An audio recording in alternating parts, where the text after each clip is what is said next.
કેશોદના વાઘેશ્વરી મંદિરે શાકંભરી નવરાત્રી મહોત્સવની ભવ્ય ઉજવણી થઈ રહી છે।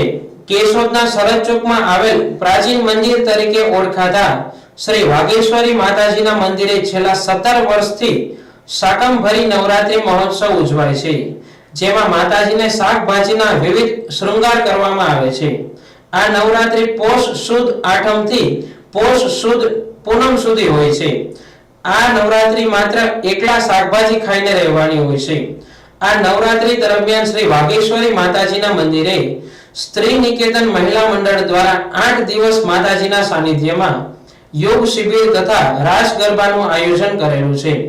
આ પ્રાચીન મંદિર તરીકે ઓળખાતા વાઘેશ્વરી માતાજીના મંદિરે હજારો માઈ ભક્તોનું આસ્થાનું કેન્દ્ર છે કે જેના એકમાત્ર દર્શનથી તમામ મનની મનોકામના પૂર્ણ થાય છે અને ખૂબ જ બહોળી સંખ્યામાં માઈ ભક્તો દર્શનાર્થે આવે છે।